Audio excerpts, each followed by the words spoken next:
The Bay of Fundy, found on the eastern coast of Canada between New Brunswick and Nova Scotia, is known for having the highest tide range in the world.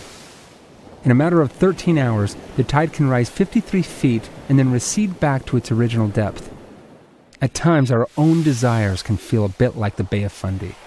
Some days you might feel like you really, really, really want to leave this behind.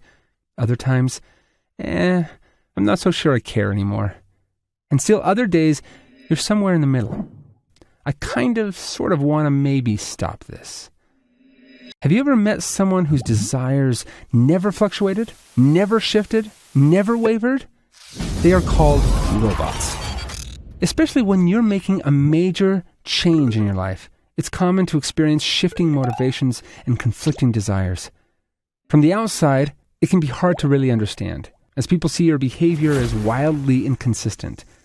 And on the inside, this kind of internal sea change can be equally hard to understand, almost like we're two different people, our own Jekyll and Hyde battling it out right inside us.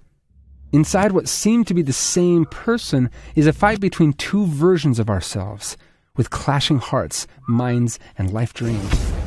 This can sometimes feel like a full-fledged war raging inside of us. So, what do we do with the divided heart? And how can we stay true to what we really want most when you run into moments where you hardly feel that at all? These are tough and important questions, so let's talk about a few things to consider. Number one, protecting your heart. If nothing else, this inner conflict can be a reminder of the importance of other things helpful in setting up a new environment around you. From securing your home base with filters and other protections to staying away from major triggers and mobilizing your allies. This kind of external infrastructure can reaffirm what we really want, acting as a reminder of this even when our desires and motivations are low. Number two, watching your heart. It's easy to get so busy and caught up in life that we're hardly aware of what's going on inside. In comparison, someone who can notice calmly, hey, I'm noticing this craving start to hit me, and that's not what I really want. That person is more likely to have options in how to respond. This kind of watching happens naturally during quiet times such as meditation, prayer, reading, walking, or time in nature, when you can let your mind rest long enough to catch a glimpse of what's really going on inside. In moments like this, you can get curious about what's going on internally and how different desires tug at you. Whatever it looks like for you, watch how your heart is influenced by different things around you and what you take in. You can ask, so why do I keep coming back to this? What's going on there? More than simply watching your heart, you can also watch what you do with your heart. Where you set your heart, apply it, direct it, and draw it out. As you practice this, you can get to the point where you notice your heart wandering a bit, even before using.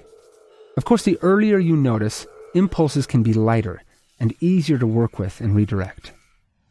Number three, exercising your heart. There are all sorts of exercises for legs, arms, back, and other muscles. So what about your heart? I'm not talking about your literal heart muscle. I'm talking about your heart as in your desires. What about that muscle?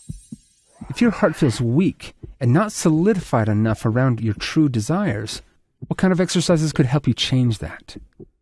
Maybe, for instance, anytime you notice that your heart has wandered off or is not quite right, you can bring it back to one of your anchors that we discuss in another video. The people, passions, or purpose that ground you.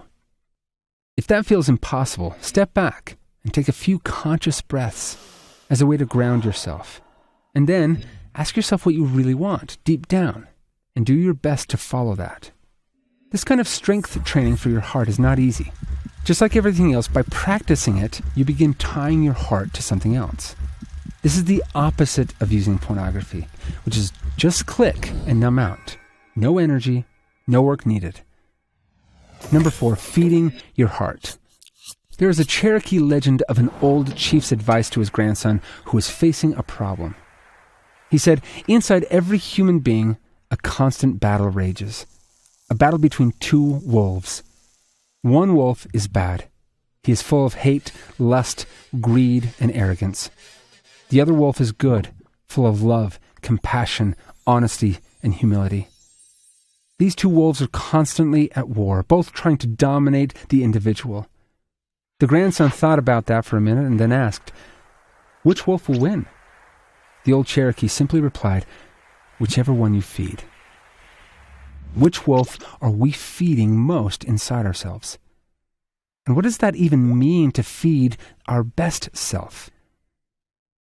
Often, our own experience can teach us the kind of things, media, people, and activities that feed our best self and move us closer to freedom, and the kinds of things that move us in another direction, away from freedom. Number 5, unifying your heart. A wise man once said, "A double-minded man is unstable in all his ways." The good news is that as you feed your best self, exercise your deepest desires, and protect your truest heart, this kind of deep conflict in you can start to fade. A double mind can become a single mind, and a divided heart can unify. The direction your deepest core and heart goes is ultimately up to you.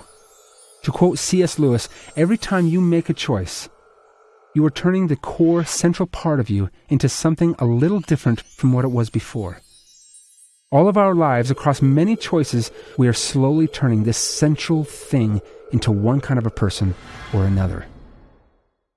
No matter what you're feeling right now, or how consistent you are yet, listen carefully. Don't give up on that central part of you and that deepest, truest self. No matter how long it takes, keep coming back to it, over and over.